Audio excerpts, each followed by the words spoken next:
മികച്ച NABL accredited ലാബുകളുമായി സഹകരിച്ച് premium health ചെക്കപ്പുകൾ affordable നിരക്കിൽ ലഭ്യമാക്കുന്നു. കൂടാതെ ടെലിമെഡിസിൻ സൗകര്യവും. MHL smart labs. KCYM Kottappuram രൂപത പ്രസിഡന്റായി റേച്ചൽ ക്ലീറ്റസ് തെരഞ്ഞെടുക്കപ്പെട്ടു. KCYM കോട്ടപ്പുറം രൂപത സമിതിയുടെ ആഭിമുഖ്യത്തിൽ വാർഷിക സെനറ്റ് അസംബ്ലിയും പുതിയ രൂപത സമിതിയുടെ തെരഞ്ഞെടുപ്പ് നടത്തി. പ്രസിഡന്റായി റേച്ചൽ ക്ലീറ്റസിനെയും ജനറൽ സെക്രട്ടറിയായി അമോസ് മനോജിനെയും തിരഞ്ഞെടുത്തു. അനഘ ടൈറ്റസ്, അക്ഷയ് റാഫേൽ എന്നിവർ വൈസ് പ്രസിഡന്റുമാരും ഡാനിയേല റോസ്, അലൻ ബിജോയ് എന്നിവർ സെക്രട്ടറിമാരായും ജീവൻ ജോസഫ് ട്രഷററായും തിരഞ്ഞെടുക്കപ്പെട്ടു. Alan Das, Saurav VB, Litna Simon, Aleesha T Francis, Anna Ansha എന്നിവർ ഫോറം കൺവീനർമാരായി തിരഞ്ഞെടുക്കപ്പെട്ടു. രൂപത director father Neil Chadayamuri, animator sister Mary Treesa എന്നിവർ നേതൃത്വം നൽകി.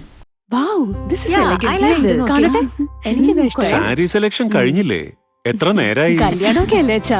അപ്പോ ഏറ്റവും ബെസ്റ്റ് തന്നെ ആവണ്ടേ? ഇവരെയും കൊണ്ട് കല്യാണ സാരി വാങ്ങാൻ പോകുമ്പോ കാണാം നിങ്ങളുടെ പോക്കറ്റ് കാലിയാവുന്നത്. അത് ഉറപ്പല്ലേ? എന്നാലും ഏറ്റവും ബെസ്റ്റ് തന്നെ വേണം. ശരി ശരി. അങ്കിൾ, പോക്കറ്റ് ഒന്നും കാലിയാവില്ല. ഏറ്റവും എലഗൻ ബെസ്റ്റ് സ്റ്റൈൽ ആൻഡ് ഡിസൈൻസും കിട്ടും. പക്ഷേ സ്വയംവര സിൽക്സിൽ തന്നെ പോണം. അതിന് ഞാൻ ഗ്യാരണ്ടി. സ്വയംവര സിൽക്സ്, മനസ്സിന്റെ തൃപ്തി ഇവിടെയാണ്.